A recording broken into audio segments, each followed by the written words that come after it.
Very good afternoon to all the participants. Am I audible? Clear enough? Yes, sir. Yes, sir. I also wanted to make sure that before we begin our day officially, again, let me remind the recording has started, no issue. If it goes blank, do remind me to start it again. And one more request, keep taking the screenshots in between. The way Kavita ma'am has helped us a lot.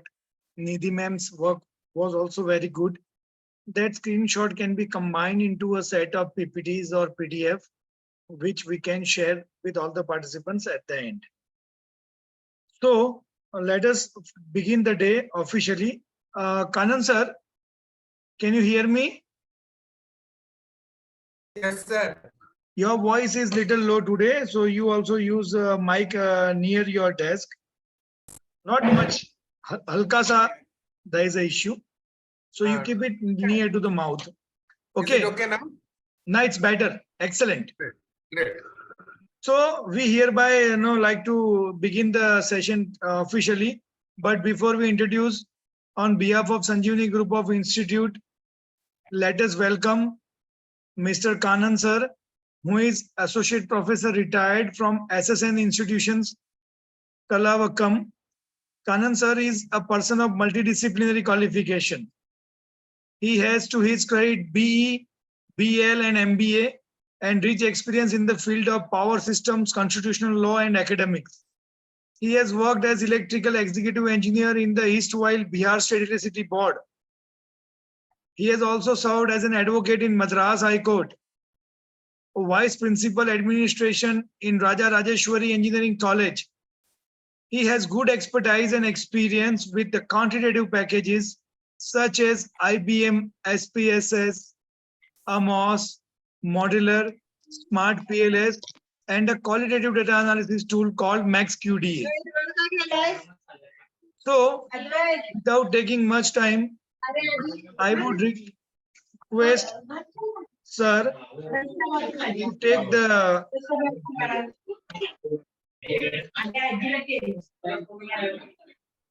Sir, make me co-host. I'll take the noise which are coming and stop them. Yeah, I will. From where it is coming, you just stop them.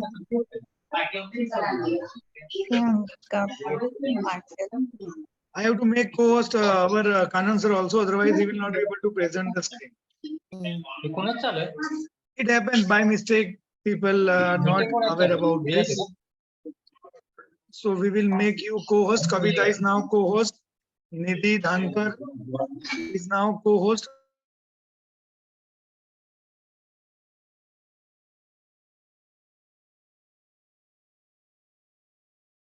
Sir, unmute yourself. Now I have made everybody co-host. Almost 4-5%. Nidhi ma'am, Kavita ma'am, Kannan Sir. Do let me if any more is there who can play the role of co-host today. Dhara Padia, I'll make co-host. Okay, Neha Singh ko I can make co-host. Okay, more than enough co-host now. The recording is started. We can start working officially now. Kannan Sir, please go ahead. Share us with your knowledge on structure equation modeling. The stage is all yours. Welcome to Sanjeevani family. Thank you, sir. And good afternoon to all participants. I hope all of you have installed Smart PLS in your system. If not, it's not difficult. You can do it later on also. And today we shall be dealing with, I'll be showing you the various operations with Smart PLS. And before that, a few theoretical, not much, though, two theoretical concepts which will be helpful. So I had already shared my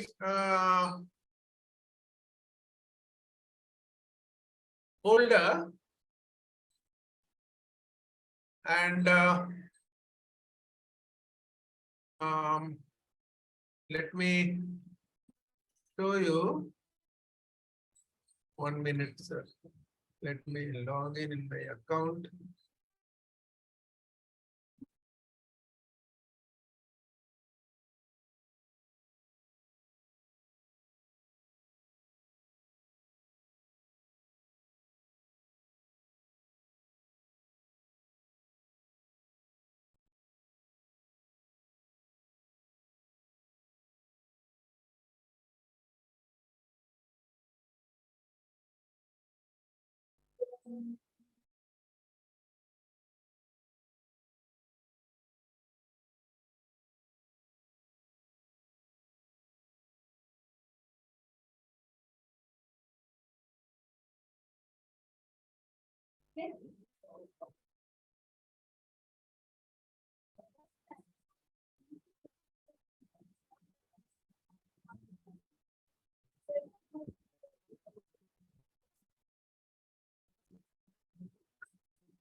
Are you able to see my the folder? If you No, sir. very good. So there are few things. One is there was a question many times it was raised. What is the difference between Cb-Sem and PLS-SEM? So this article. We are Sir, not able your- to see your folder in Google Drive. Yes, sir. Okay, anyway, you open from my folder, you open, let me share my screen again. I have to stop and share now. Just a minute. Yeah.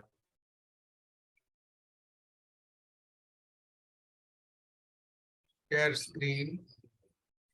Not required to show the Google Drive folder because that I have shared at least 10 times in last 5 Okay, days. fine. You simply Very good, say very them, my name folder, which Retd sir has shared. In that folder, this is the file. They will download that Yes. file. So you can download the file shared by Retd sir, and in that in my name there is a folder, and in that there is an article. Are you able to see the article in my? Yes, sir. Yes. Yeah, very good.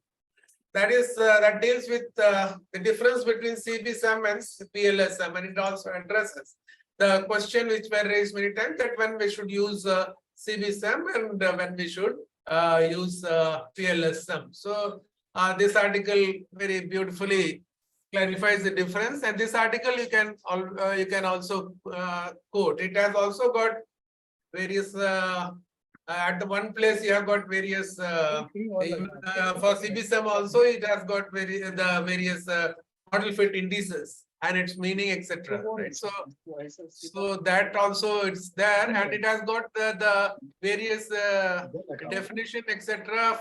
for the various model fit indices. You see, for example, chi-square test, GFI, AGFI, what is that, and then RMSEA. So all those things, it has been defined, and here the model fit indices and their range, acceptable range. This is also given in this table. So when you are quoting, whether you are working in AMS or in some other say Cb-Sem software, you can always quote this table along with the citation for this paper, right? So that will solve a lot of your problems with regard to what should be the value. So that is one. So that is with regard to the this one. Now the two things are there: when you should use Cb-Sem and when you should use. Now this also defines the process of SEM, which Bhatt sir has already taught you yesterday. How we should start with the EFA and then CFA, how to do the CFA, how to do the model fit. And then you have got this section 5. 5.1 deals with Cb-Sem versus PLS-SEM. And it clearly says that if you read down, you will see that it says that the Cb-Sem is used mostly for this theory confirmation, right? Whereas PLS-SEM is done for exploratory study, that is for theory development. And secondly, this and IBM SPS is powerful and structural equation modeling. So that is with the philosophical difference between Cb-Sem and PLS-SEM is straightforward. The research objective is theory testing and confirmation. Then use Cb-Sem.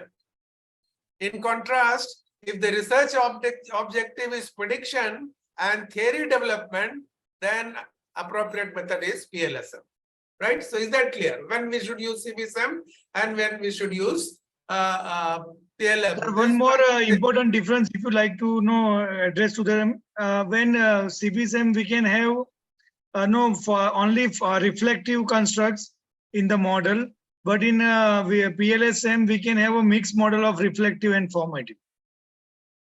Yes, that is there. And later on, I will show you another paper where in detail it is given the various situations in which this has come. For example, if the sample size is low, even PLS-SEM can work on sample size as low as 10.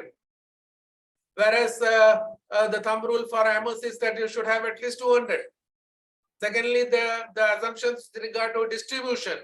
The Cb-Sem requires a normal distribution for its operation, whereas there is no distributional assumptions with regard to PLS-SEM. Can be anything.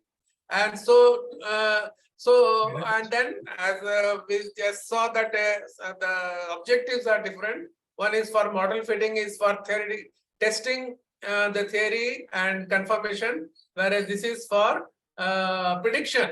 PLS-SEM is mostly prediction oriented method, and it is for theory development.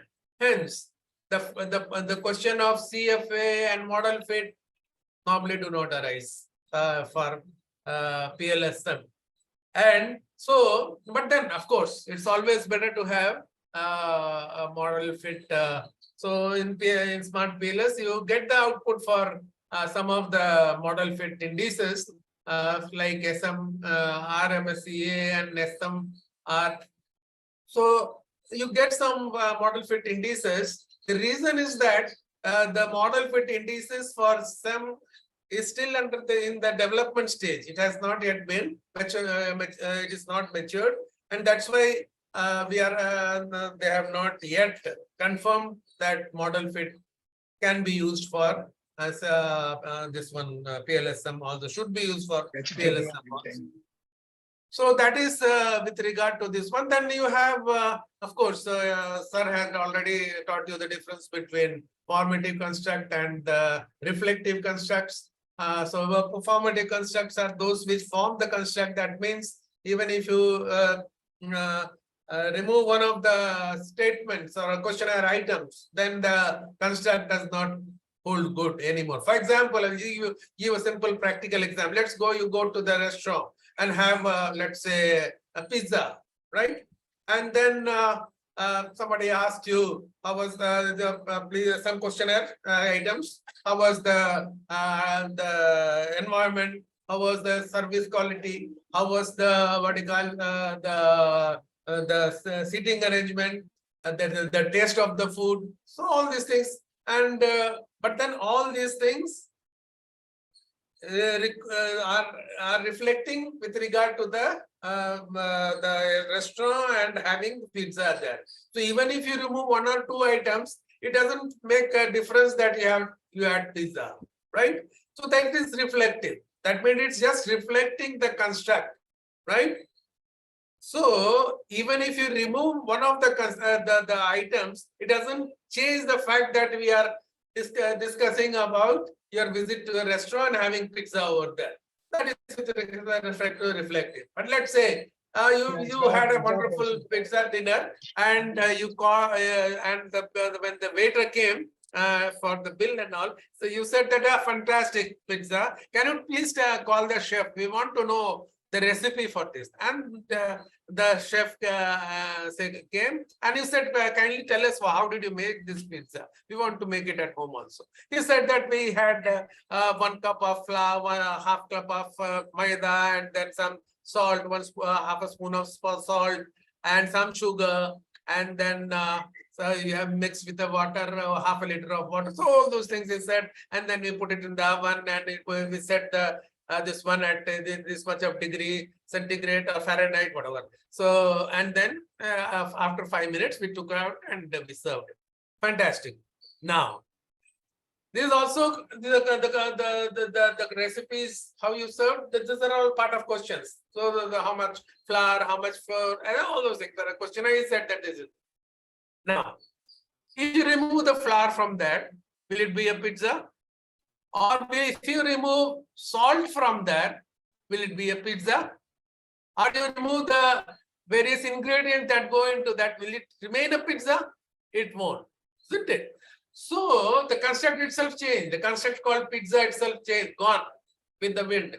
But however, for reflective concept where you are trying to describe the various context about the place or the food that you had, that is reflective, because even if you remove a couple of items, it doesn't make a change, right? So that is one thing.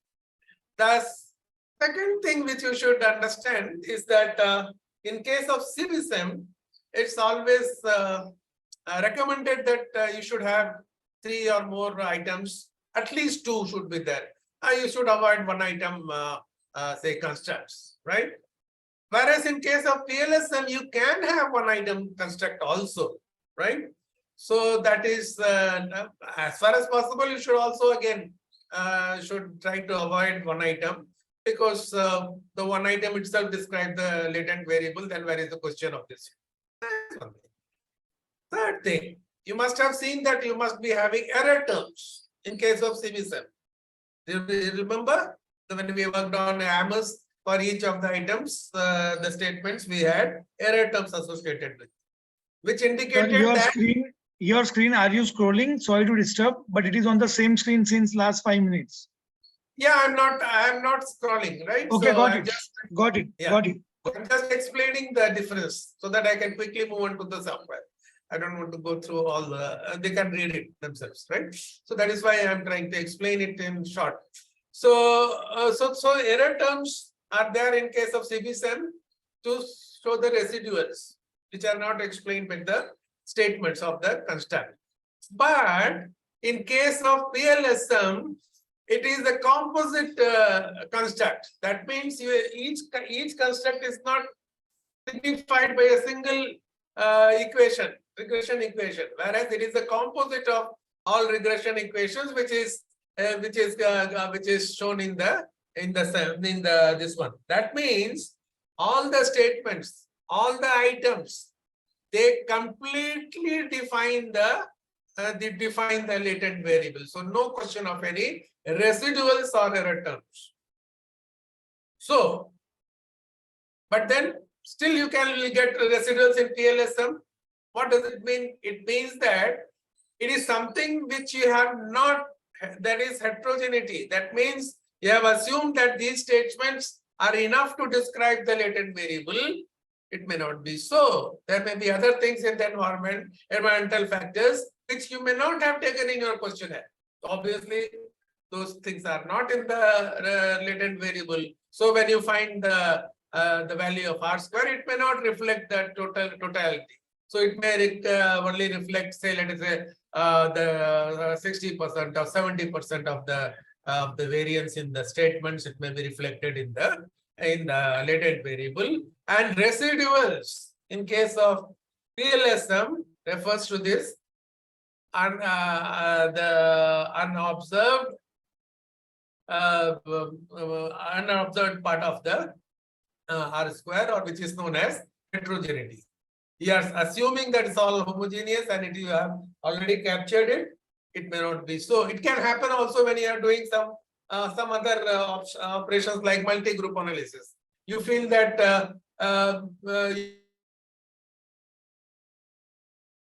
people have come, and then you have collected the mean, median, etc., etc. And you have done it. But then it may be possible that the perception of the male may be slightly different from the perception of female. So that is not captured. So that also gives you an unobserved heterogeneity that involves that incorporates some unobserved heterogeneity. So there may be, and then apart from that, you may have certain groups which may not even be taken in your model, right? So those also can be having certain impact on your relationship diagram or path diagram. So all those things can be taken into account in case of PLS-SEM, which were not in the case of Cb-Sem. So yes, you have got certain advantages, certain disadvantages. But now, if you see in one of the papers I will show, till 2010, most of the papers which were written were on Cb-Sem. Whereas after 2010, most of the papers which are published in the journals refer to PLS-SEM. And also, in addition to that, many of the papers which have been recently published after 2017 and all are in the areas are unobserved heterogeneity, right? So this will give you just an idea as to the trend that is going, and what if you have your new researcher, what type of research you can conduct. That's it. Anyway, so that is with regard to this way. Again, as I said, I will roll down, and then it is so I am talking about Cb-Sem and PLS-SEM, and it has shown you how different outputs of both of them. They have compared it.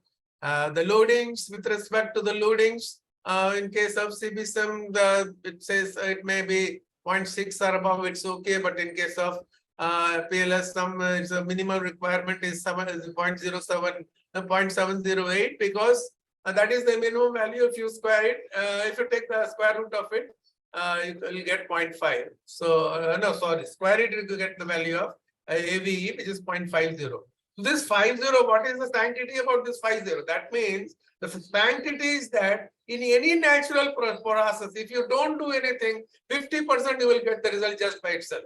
So if you are doing some experiment, if you are investing something, then you should get the output. So it should extract or explain more than 50% of the variation, because natural process itself will give you 50% or less. So that is why we take it as 0.508, and the square root of it comes to 0.708. So that's why the loading should be 0.708. So there are other, these are just thumb rule. And apart from that, you have to see other things also with regard to this one, for example, the reliability and validity aspects, and we will come to that later. So that is with respect to this one. Then they talk about factor reliability, validity, and then general discussion, improving the fit indices, etc. And then with regard to this one. So this is is that clear with regard to the difference between the Cb-Sem and PLS-SEM, and when and why you should use PLS-SEM? Shall I go ahead? Hello. Yes, sir. Just go on first page to click. Okay, the very good. Oh, Excellent. So let me share another paper. Sir, first page of this, just for a screenshot. I didn't get your point. What's it? Just You have to move to the first page so that participants can take screenshot and can make a PPT. Okay. Fine.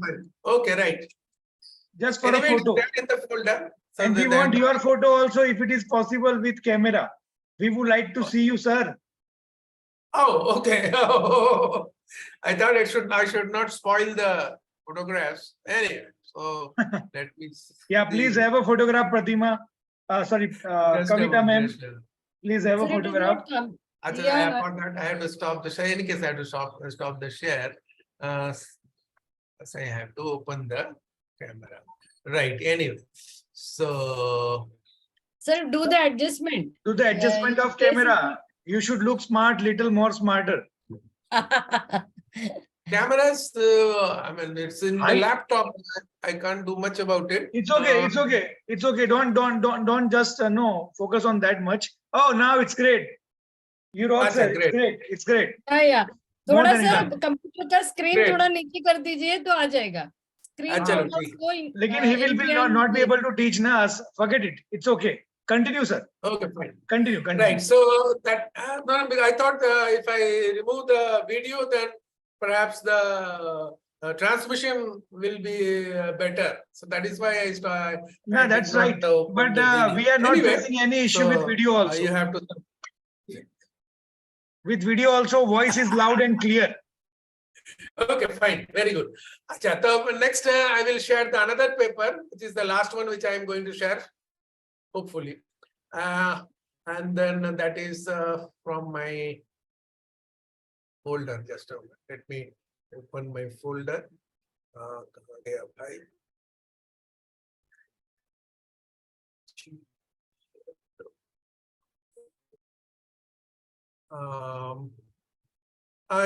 Sir had already taught you G power yesterday. The manual is also there in the folder. You can take it. Ritesh sir has been kind enough to put it there. So that is, this is the paper. When and how to report your results. Right? This is a fantastic paper.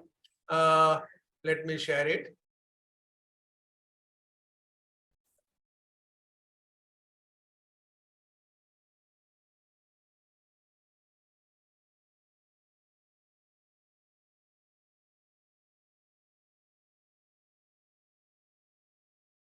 Right? So this is the paper which says that when and how to report the results of the PLS-SEM. Are you able to see the paper? Hello? sir. Yeah. So why don't you Take a screenshot of paper.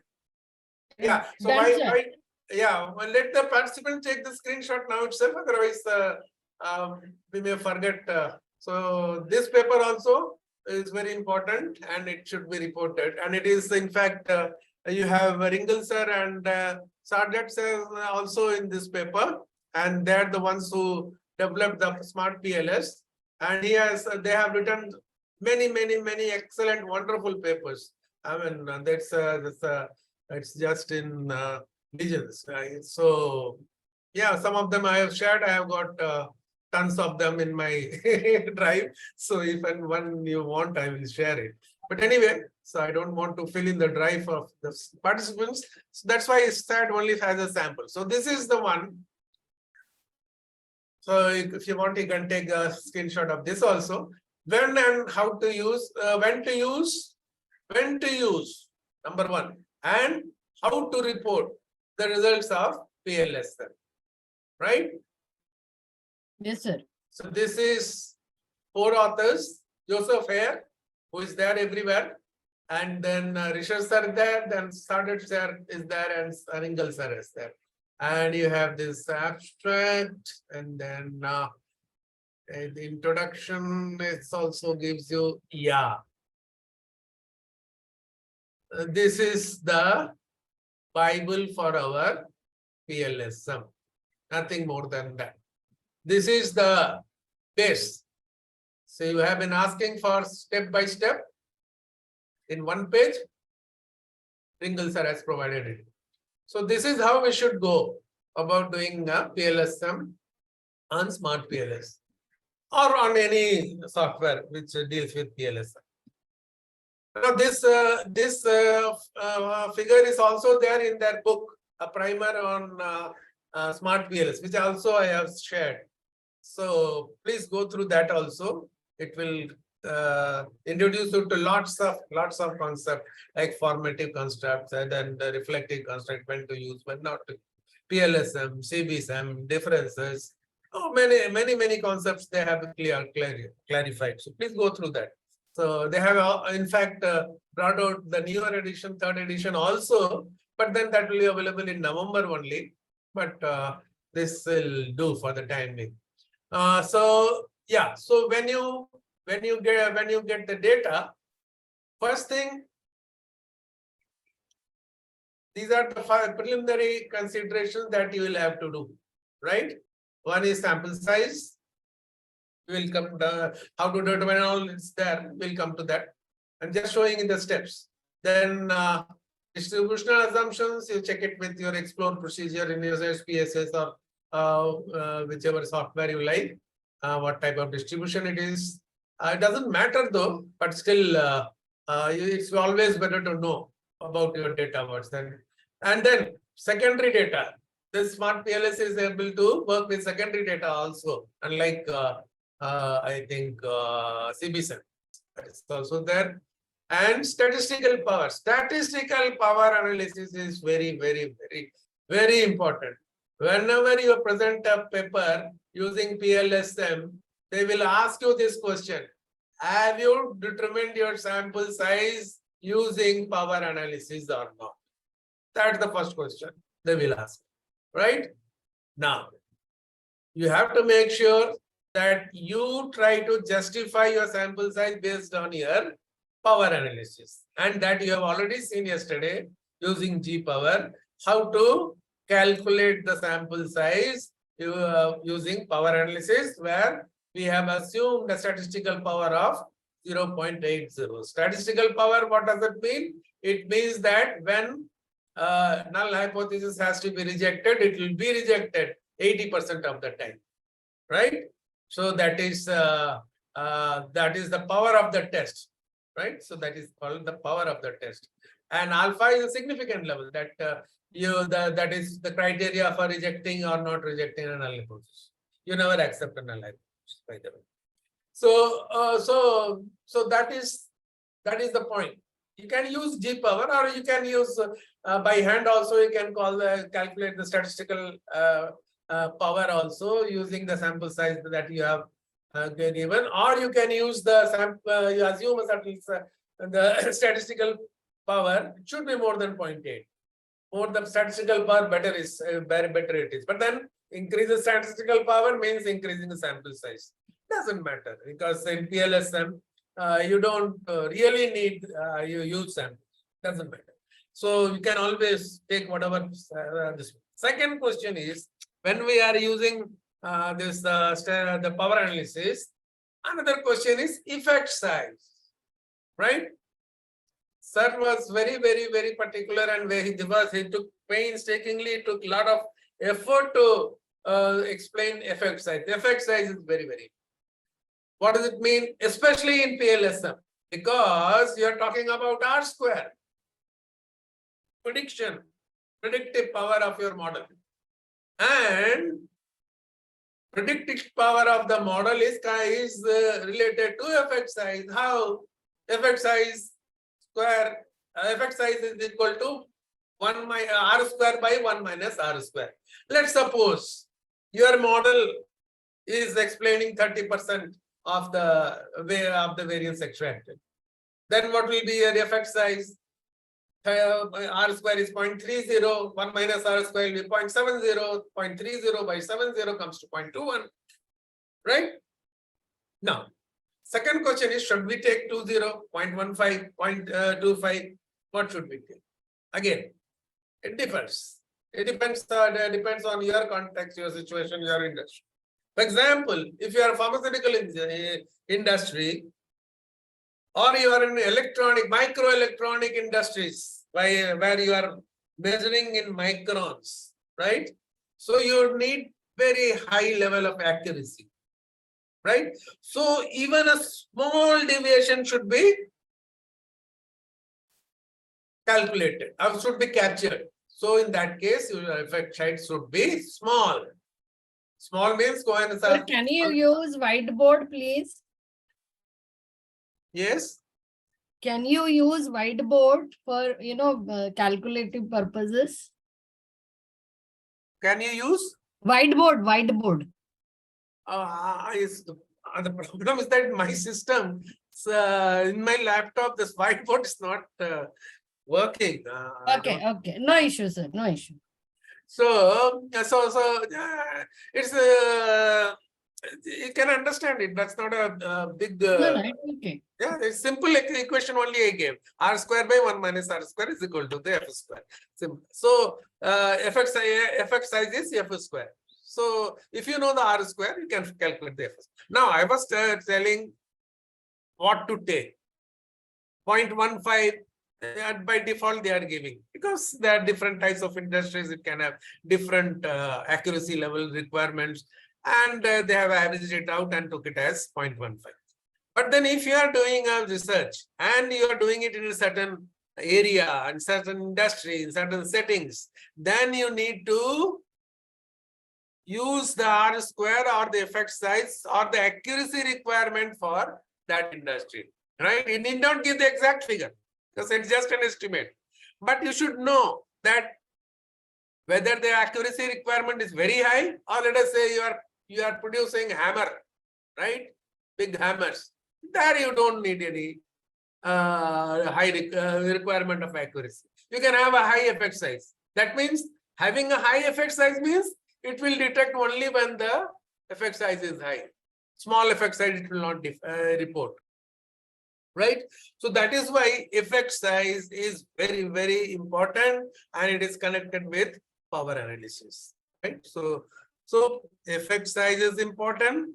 R square is connected with the effect size. R square is the predictive power of the model, and R square is what you are using for PLS-SEM, because it is prediction oriented method.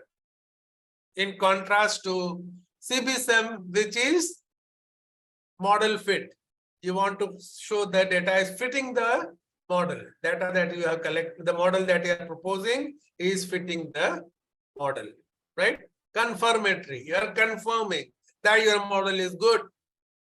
Your theory is good. That's what you are proposed. That is Cb-Sem.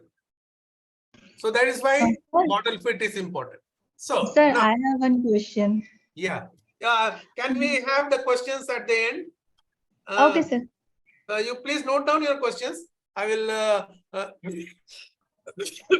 reply it, or else even better, you can post it in the or post it with Esther, right? I will take it from them. I will in detail. I will reply each one of them on each of the one of the questions, right? So Okay, sir. Okay. it will try to save this time, and perhaps not all may be interested. Some may be interested, so it may be distributed along with the recording and all, right? So that's fine.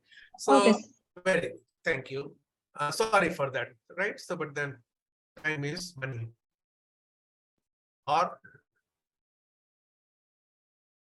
when you talk about money, even if you don't care for money, marginal utility of time is higher than that of marginal utility of money because of opportunity cost. Anyway, so that said, so these are some preliminary considerations, which, yeah, here this is the what we are coming with. This is the golden rules, right? These are the golden rules. What are the golden rules for applying SEM? Clearly says, they say, researchers should select PLS-SEM when the analysis is concerned with testing a theoretical framework from a predictive perspective, not for fitting purpose or for confirming the theory. Second is when the structural model is complex. There are too many moderators, mediators, right? So when such is the case, then you should again select the structural model. Third is when the research objective is to better understand the increasing complexity by exploring theoretical extension established theory. For example, you have TAM model and you want to add something more to that, right? So in that case, you use smart PLS, PLS-SEM. So when you are increasing as it is that at the time model or which is a UTAT model which is there, so which is complex, but you are trying to increase the complexities to by adding something more in that. Then in that case you should use PLS-SEM. Next is when the path model includes one or more formatively measured constructs. When you have formatively measured constructs, you should use this because Cb-Sem does not consider the formative models. When the research consists of financial ratios, very important. Those who are from finance area, they should necessarily use PLS-SEM, right? Or similar types of data. When the research is based on secondary data, which may lack a comprehensive substantiation on the ground of measurement theory. When you are dealing with the secondary data and you don't have confirmatory analysis done on that, or there are not many theory which are there to confirm that theory, then again you should go. But in fact, in short, it means that if it is in any way exploratory in nature, you use the smart PLS or the PLS. When a small population restricts the sample size, very important. When the sample size is small goes down to 10, as I said, right? In many cases, it happens. Especially in case of B2B, when you have let us say one company supplying to 6 or 10 or 15 companies, not more, they cannot be supplying to 200 companies, right? So in that case, you have to use PLS-SEM. Then not only the PLS-SEM works with the small samples, but also it works with the larger samples. If you have sample size of 600, 700, 900, 1,000, then also it works. The only problem here is that as the sample size increases, you know what happens. So the central limit theory, all the variables converge to become normal. So, so you won't have any deviation as such. So, so it is, so it's a more important, more effective when you have some smaller sample size, but it doesn't mean that you cannot do it on larger samples. So then when the distribution issues are concerned, for example, the lack of normality, when so when your skewness and kurtosis values are far above the recommended 3 or 5, or you have then you can use PLS-SEM. Or if it is you have some other defined distribution like Poisson distribution, binomial distribution, and you are working on that, and it is not working, it is not conforming to that distribution, then again you'll have to use PLS-SEM. And finally, when the research requires latent variable scores for follow-up examples. For example, when you need to use the latent variable scores later on in some other context. For example, perhaps later on you may want to do the MGA, multi-group analysis, or higher order, structural equation modeling. You want to take these latent scores and further develop some more theory. So there again you should use higher order constructs when you want to create from this latent variables, you can use this. So this is this is what you should remember, when you should use, and this paper. Now comes the sample size. It says the same. So PLS-SEM observes solutions with small samples, and again it will say that it also can use large sample also, and the PLS-SEM certainly use a smaller sample, but the population nature determines the situations in which small samples are acceptable. For example, if it is B2B, obviously some small sample are acceptable. But if it is HR project having employees and students, behavior, perceptions, etc., there you cannot say that, no, Baba, I'm using PLS-SEM because I'm able to collect only from 30 students, so I will do PLS-SEM. No, that won't do, right? So you have to define your population. That means you have to be good in your research design, research design, then whether, so what type of research, then qualitative, quantitative, mixed method, whatever, then sampling design, define your population, define your sampling frame, define your sample, define your sampling technique, justify your sampling technique, and then you define your sample size, then define your how you are going to collect the sample size, right? So all those things should be there. Should be very clear. That's true for any research, and this is true also for the research done through this PLS-SEM. So there is nothing different with that. So you have to do that. That is mandatory. You cannot escape that. So, so according to that, your business, your research problem and hypothesis and all those stuff you will have to justify here also. There should be a link connecting all those points. Cannot stand alone. Anyway, so that is basics. Then we have distributional assumption. As I said, it can do with distributional assumption which are away from the this one. It is so it is distributional. The distribution doesn't matter in case it is free from distribution. Distribution free method. Then secondary data, as I said, it can also work on secondary data. Statistical power, we have discussed that much. That is what they have said here also. Goodness of fit, as I said, while Cb-Sem strongly relies on the concept of model fit, this is much less with the case of PLS-SEM, right? Right. So here the reference is also given. And these are very good papers. You can take the references, download the papers, and read them also. Gives you lots of understanding, right? So a couple of methodologies have endorsed model fit measures, Hensler and all, and accordingly we have incorporated 4 measures of model fit in our PLS also. But then it says that researchers should be very cautious while considering the applicability of these measures in PLS-SEM. First, a comprehensive assessment of these measures have not been conducted so far. Therefore, any threshold or guidelines advocated in the literature should be considered as very tentative. So, model fit indices are not that solid. You cannot rely on them.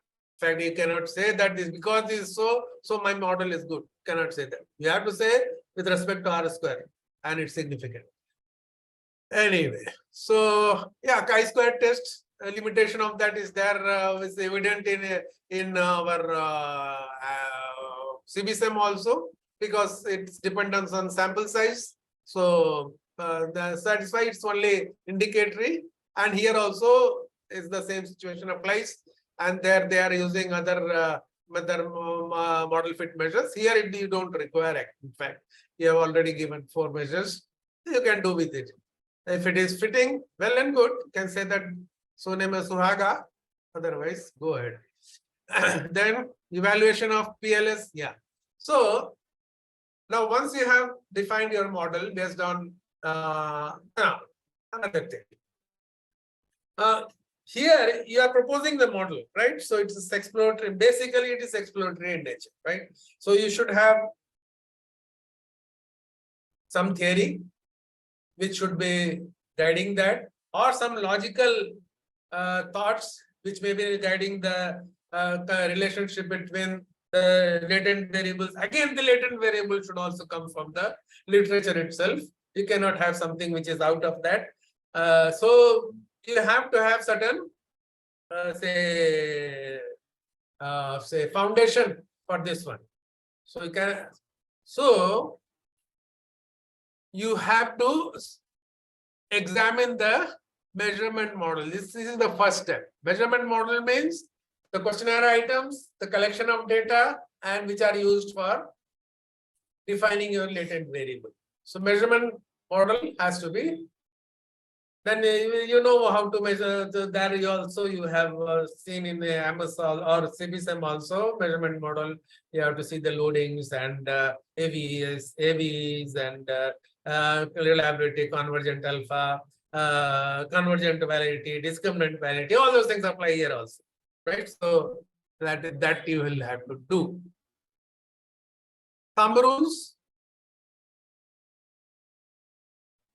right? can be used for interpreting the result.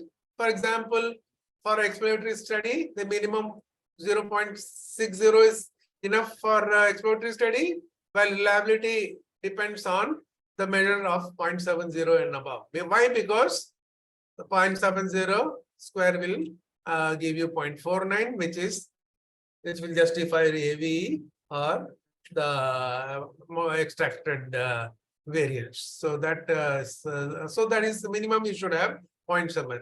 Then they have given now we have already said that two types of measurement models can be there. One can be a reflective model, one can be a formative model. I mean, in the same model you can have a construct with reflective model and some construct with a formative model. That's okay. You can have different types of constructs. Only thing is that when you are interpreting, you have to interpret it in that way. The formative constructs you have to interpret in terms of weights, and then whereas in case of reflective constructs, you try to interpret in terms of loadings. Anyway, that is there. But then one thing is that you should avoid having both the formative or reflective indicator variables or manifest variable in the same construct. If you have a construct, it should have only the reflective indicators, or it should have only the formative indicators. You cannot mix them both, right? So that is one limitation that you should carry. Otherwise, your model can have anything, everything that. So that is again, they have given the values, how to interpret and all, 0.7. And then bootstrap. So we again, sir was good, kind enough to introduce you to bootstrap confidence interval and why you should use, how you should use. So that he has described it in detail, so I don't need to go into that. So, but then you can read through it to have a better perspective.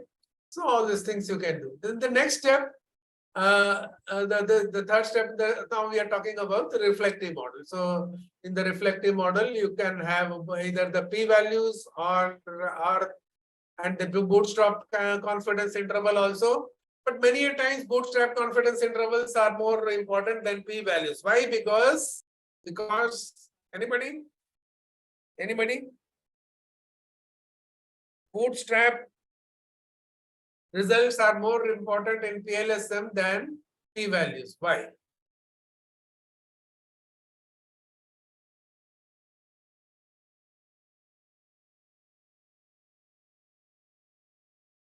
Because what is the nature of this PLS-SEM? It is non-parametric in nature. And bootstrap procedure is again non-parametric. So when there is a conflict between p-values and bootstrap, you always go in for bootstrap results and confirm with that. Many times it happens. The p-value is less than 0.05.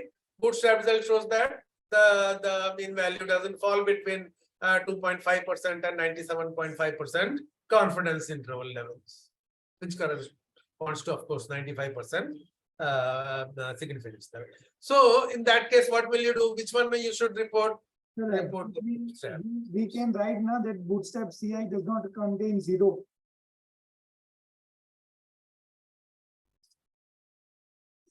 Yeah. So next is the third step is the reflective model assessment addresses the convergent validity. Now, convergent validity they have defined as the extent to which the construct converges to explain the variance of the items, right? So, what is the percentage variance explained? So, we have already seen the AV and the 0.5, etc. The fourth step is discriminant validity. We had already discussed this Fornal. Sir has already discussed the Fornal and Larker's method and STMT. So these two we have already discussed. So to that extent, I'm thankful to sir for lessening my load. Right. So thanks a lot, sir. Albert, sir, wherever you are. Then formative model. In case of formative model, you have again you have convergent validity, indicator collinearity, VIF. Sir has explained yesterday.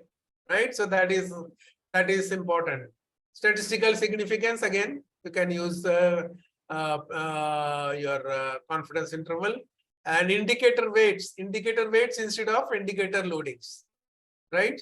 So this is these are the ones which are used for formative measurement model assessment. Then we go down, and then he has defined, he has explained again what is VIA factor and how it is used for collinearity and to of the formative indicators. So that is there. And the third and the final step, he says that researchers need to assess the indicator weight in statistical significance and relevance, right? So that's okay. So for that you have you can construct BCA bootstrap confidence interval, bias control bootstrap interval. What do you mean by that? What is this bias control? For example, what is bootstrapping? Bootstrapping is the resampling process where from the same sample you create many samples by choosing let us say you have a sample size of 600, right? And you want bootstrap is run for 10,000 runs. Sample size 10,000 you need. How will you do that? You have collected only 670. How will you do 10,000? So what you do? You randomly generate the samples by different combination. For example, you have in the first sample size, let's say sample size of 10 each. Sample size 10. You have considered. You remove one, add one from the rest of the things. And then that makes another sample. In the third one, you remove one more and then put someone other. So like that, from the same sample, by permutation and combination, you can create many samples, and it is done by the software through the random number generator, and you have 10,000 samples. So now, when this parametric process goes on, then in that case, you have to from that you find the mean value. Now the difference is that this mean value, what is this mean value? It is the mean value of all the 10,000 samples separately taken, right? Isn't it? And what is this original mean value? It is a single point estimate of 672 sample size that you have taken. Ideally, these two should be the same, isn't it? But it may happen that it may not be the same. So that is known as bias. So we control for the bias, and then we report the difference. If there is a difference between the original sample mean and the bias the controlled sample mean, that means through the bootstrapping procedure what we have got, and then we test it, that difference whether it falls between 2.5 and 97.5% confidence levels. Then we say that whether this difference is significant or not. And if it is significant, then we check our data. If it is not significant, we report it. We take the original values. We don't take the bootstrap value. We report the original values. That is that. So now, when deciding, let us say you have a model which you have certain you assume certain things, that this construct is reflective, this construct is formative, this construct is reflective, or you have decided all my constructs are reflective or all my constructs are formative. Fine, great. They are proposing the model. You are the boss. Do that. Nobody is stopping that. But there is a question that whether whatever you are doing is correct or not. Now you have got a method in PLS-SEM which will detect, right, whether what you have done is correct or not. That is Retd method is there, procedure is there, which will show if you have assumed a model to be reflective, but it has to be shown as formative, then it will, in that output, it will show that it is significantly different from what your null hypothesis, that is what you are proposing. So in that case, you have an option of changing it to this one formatting. But still, even if it is showing that it is should be reflective, still you can insist that no, that's what I am saying. It's my project, it's my research, this is what I am proposing. In spite of this software showing that it should be formative, I don't agree to that. And I still believe that it should be reflective. Well and good, nobody can object to that.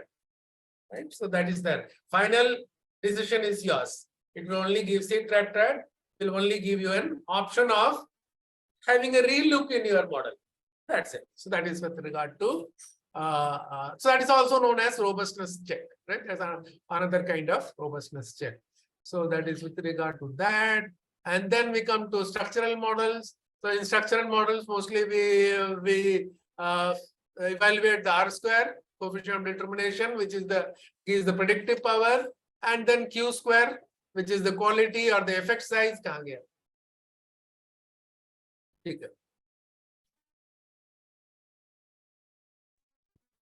Excuse me, sir. Just a minute. Yeah. Sir, I need a help, sir. I am still not very clear on the difference between the reflective and the formative model. Can you please explain? Yeah. Reflective Thank you. model are those where the indicator variables coming from the constructs are pointing outside, right? Meaning thereby they are reflecting. That means they are showing some characteristics of the construct, right? For example, if you are taking an elephant, If you show them someone says that that elephant looks like a leg. formative, they will be able to understand faster. In Google, you search a reflective model and show them diagram. In the same computer screen, in Google, you simply type reflective model versus Diagram. formative model. They will be able to see the diagram and understand faster. Okay, sir. Perfect, sir. Thank you. Thank you both, sirs. Yeah, so let me continue.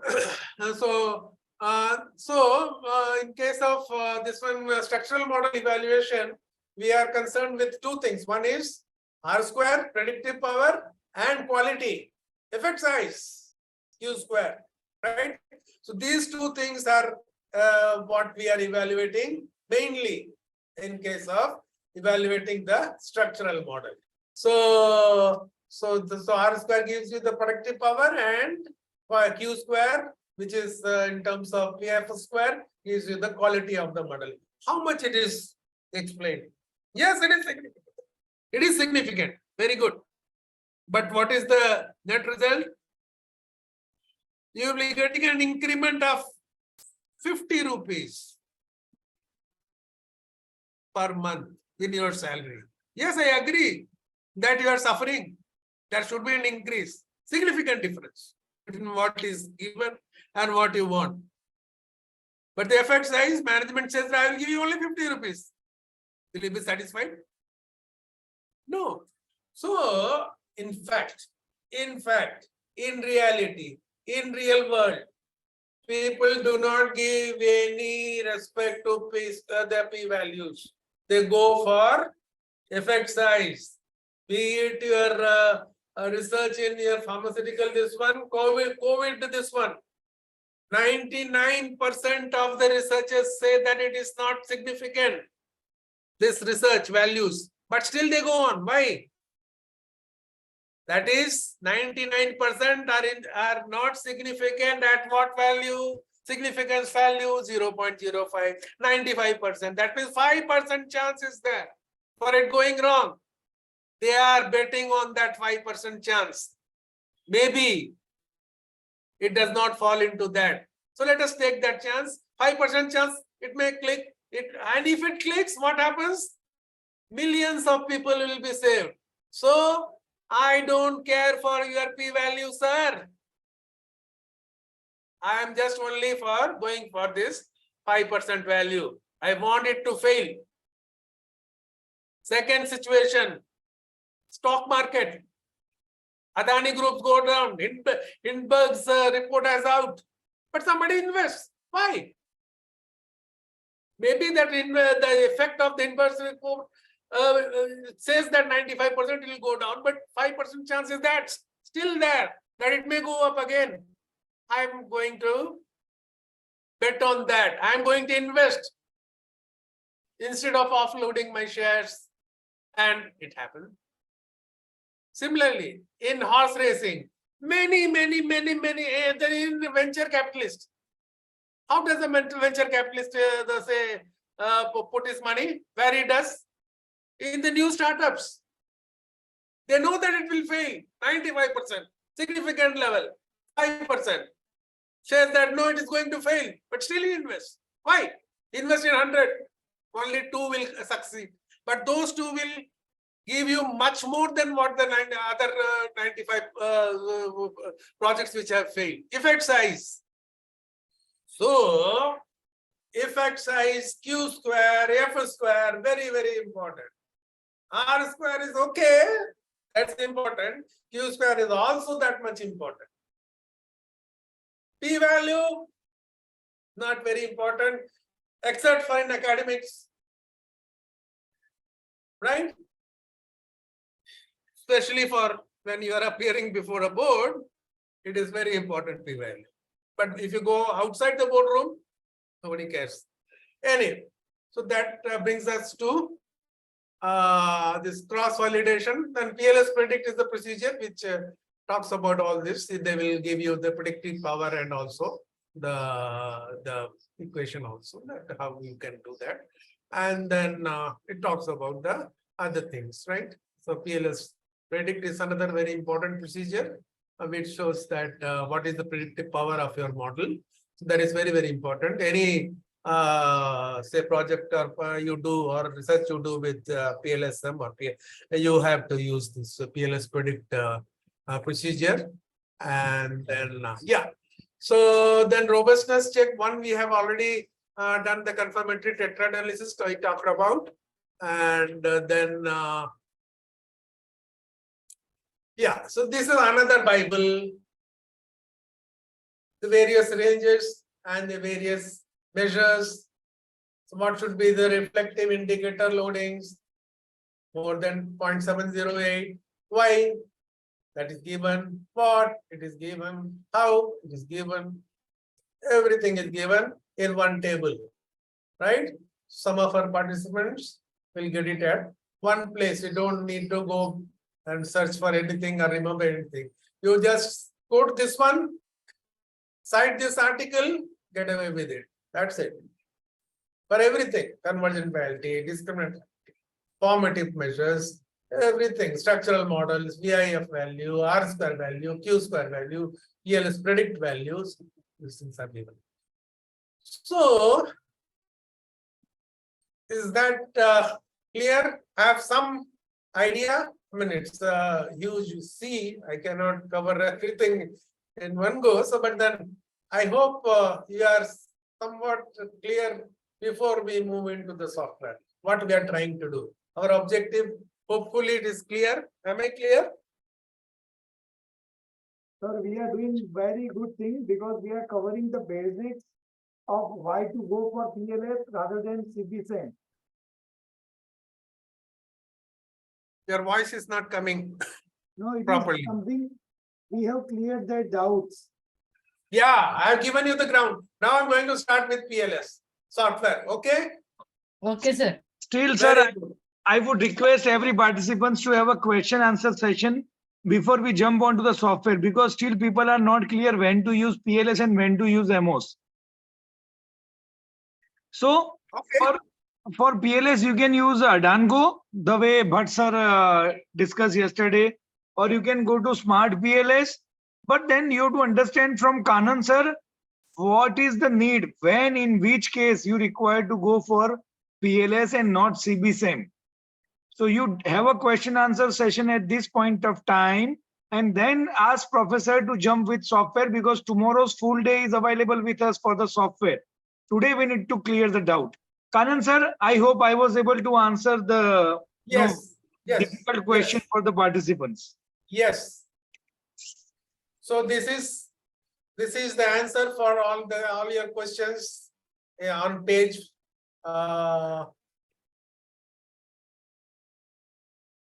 page 5, right? So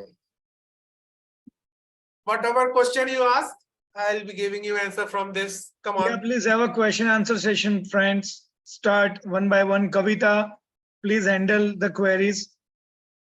Sir, we have a confusion many times because yesterday Bhatt sir told us ki when you develop, when you want to develop the theory, then you should go for exploratory, right? Now, PLS-SEM is basically, characteristically, naturally, it is an exploratory study. So, if it is exploratory, you go in for PLS-SEM. If it is confirmatory, theory confirmation, go for Cb-Sem. If the theory is well developed in that area, you have got lots and lots of literature, that area is matured, go for Cb-Sem. If it is not rich, say, that a domain is not developed, not many literatures are there, go for PLS-SEM. If you are trying to propose some model, taking some model and adapting it to your research, go for PLS-SEM. Right? If the sample, if the model is very complex, go for PLS-SEM. If it involves formative constraints, go for PLS-SEM. If the sample size is less than what is recommended for Cb-Sem, that is 200 plus, go for PLS-SEM.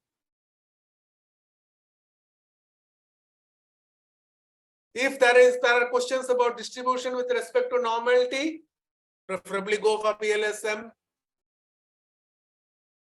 And if you need to use the output of this study in some other study later on, where higher order models will be involved, which will require this later on, you need not calculate it again there. You can take this there and use it.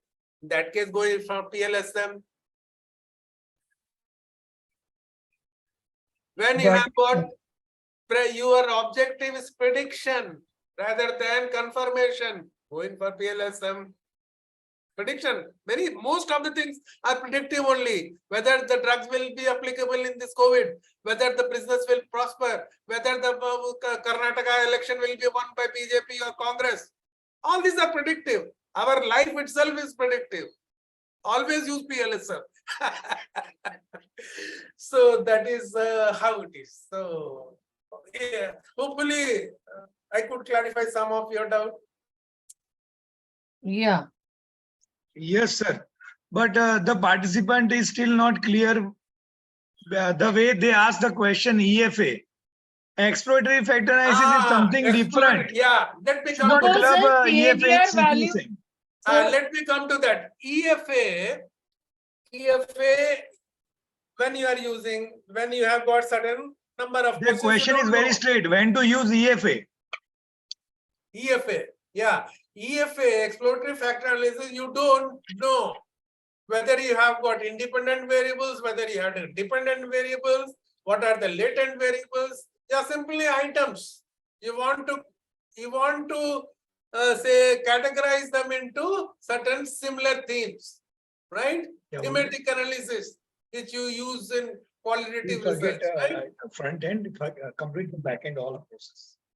So there you use the EFA to understand better your data in terms of whether they have common theme, whether they are correlating.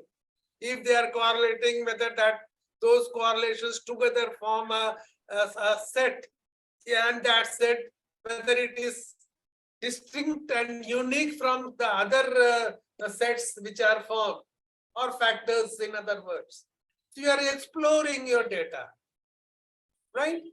You are not saying anything further. You are simply trying to explore the data in terms of whether you can make a whole out of this many. And those holes are the constructs, or the latent variables, or the unobserved variables, whatever name you give it, right? So it may not be so, right? So you can report that no, the EFA does not say converge into any factors, right? When you are doing this principal component analysis, you expect it to converge in 25 iterations or 50 iterations, whatever values you give. But may happen it does not converge. There is no common theme. So what you report? No, there is no factors are possible. These are all distinct say ideas. They do not converge together. So that is why you do EFA. Now, once you have done EFA, why do you do CFA? CFA, you are confirming what you have proposed. You have proposed certain, let us say, for example, personality traits we were talking about yesterday. You have certain extroversion, introversion, etc., etc. So you have identified certain items with respect to extroversion, introversion, etc., etc. Now you are trying to confirm whether whatever you have got from EFA, you have identified certain factors, whether it is conforming with the actual values that you have derived now, whether the items which you have considered for extraversion, whether they are the same items which you have found out from the EFA.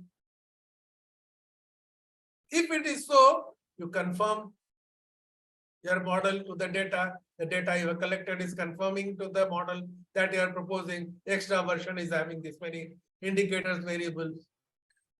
If it is not, if you don't have confirmatory factor analysis phase, so it is only confirming, nothing more.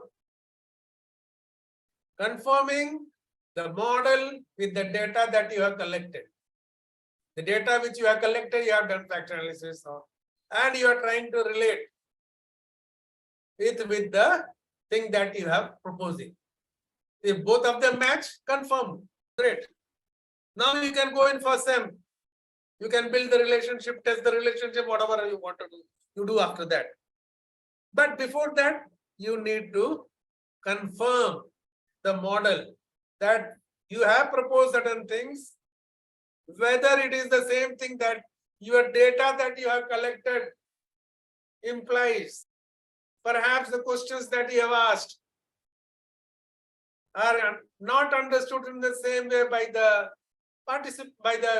responders, isn't it? So that may create certain discrepancies with the relationship between the construct and the manifest variables or the items that you have considered. That is what is confirmed, that the data is corresponding to the model or not. Model you are proposing, yeah, this is the extraversion, this is the introversion, these are the items which will be there in the extraversion, these are the items which will be there in introversion.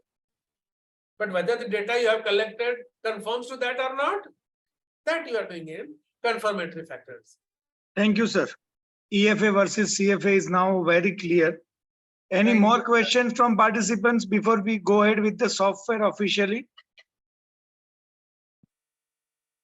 I request participants to raise the query in between also and not to wait up to end, because So at you the said end, sales growth can be predicted from PLS-SEM model. That means compound, if I want to calculate for certain things, that is CAGR value, it will help me. means finance data, CAGR. Yes, we have got many articles which deals with financial data, say using PLS-SEM. If you need some articles, I will send. Not a problem. I will send to Retd, sir. You can get it from him. Okay, sir. Sir, You you have put it. many articles which deals with the financial ratios and the. Sir, you put it in your folder, Kannan Sir So folder. You put, everybody will have access to it. there are so many. I mean, the drive will be full. So You can give a best 2-4. as you wish. I will put it and then I will transfer the load to you. No, you put it in my drive. No worry. In my Okay, drive, fine. there is a lot of material, video, everything. Yeah, because I have My it drive will come to 10 GB after completion of this FTP. Yeah, fine. I got in the range of GB, not in MB. So that data is not a problem, right? Articles are not a problem. So I have got that. in every area, in HR. You ask question, One I think, question. ask question directly, not text. Francis sir. Cb-Sem, what is the effect size? You ask directly. Sir, somebody has texted to have a doubt on what is the effect size in Yeah, Cb-Sem. effect size. Effect size shows. Now, let us say you have a causality, that is regression, where some independent variable is affecting a dependent variable, right? So p-value indicates whether that is significant or not. In other words, whether it is due to chance or whether there is really an effect. Question is, let us say you invest in a share and you get a return, isn't it?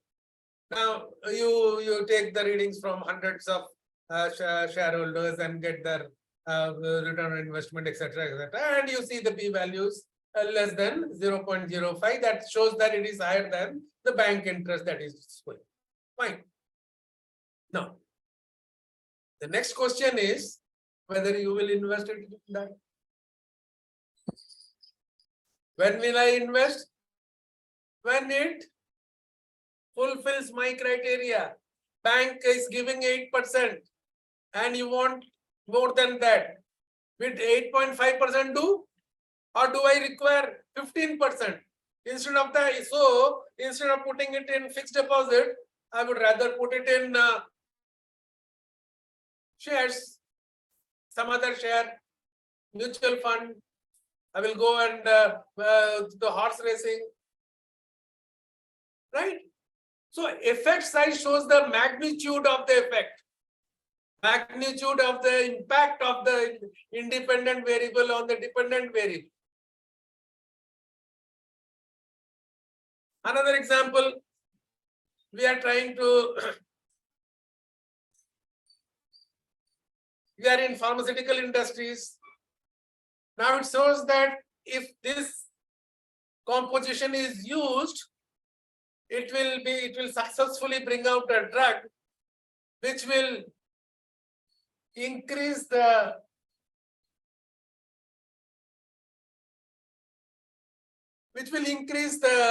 survival possibility by 0.000001%. Significant. P-value significant. Less than 0.04. Will you invest there? So, significance value only talks about the necessary condition, but not the sufficient condition. Effect size will give you the sufficient condition. Necessary condition is there, but sufficient condition is what is effect value. You need a return on investment of minimum 15% to go into fixed deposit. Otherwise, I'm not interested. Right? Now, Bhatt sir has joined us now. Bhatt sir, have you joined? Okay. Long back, I'm listening. Okay. I thought you had some query. Okay, bye. So I hope I have clarified to some extent. Yes, sir. Yes, sir. Excellent. Sir, but sir can moderate my comments because he is an expert. Yeah. Bhatt sir is expert. Just, Bhatt sir is an expert, sir. all-rounder, At right? least he is very much expert in explaining students. I have never seen convincing teacher like him. He can explain integrated topic with simple language. But Thank you. sir, since last 15 minutes, we all are discussing what is the difference between EFA, CFA, SEM, then Yeah. when to use Cb-Sem and when to use Vb-Sem. Sir, I was watching this paper last 30 to 40 minutes. I will join around 3:10. Okay. Still audience is not clear when to use Vb-Sem, when to use Cb-Sem. Can you give some short answer to that? Let sir finish, then we will do some meaningful discussions. Yeah. No, sir will also have break for 5-10 minutes. You He's can talking discuss about F square effect size, necessary conditions, sufficient conditions. it. Yeah. Please, sir, go ahead. Yes, sir. Sir, I want your confirmation, sir. Is it Yeah. okay? Yeah, you both are the authority, sir, in this area. I am only the facilitator. You both are No, authority. I'm asking, but You sir, decide. I'm Sir asking, but is sir, going whether great it's and okay. it is a wonderful paper. Even recently, Professor Ringal and his team written and published a paper in Australian Journal of Marketing. That is also regarding the last 10 years result of the PLS. Yeah, it is also very interesting. I will share with the all participants. Yeah, please share, sir, with us. Yeah, sure. Please, sir, go ahead. It is wonderful. Okay, sir. Yeah. So I hope the p-value is less than 0.05. So significantly people have understood. So I move ahead to the software, right? So yeah, so let me stop this share. And let me, that is my open my, this one.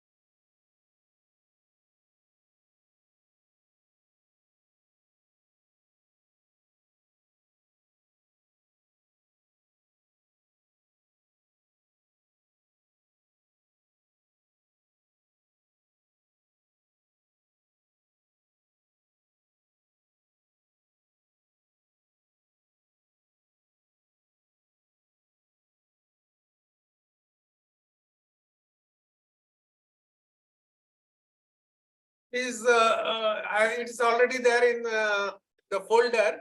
Please open this in your system and give me 1 minute break.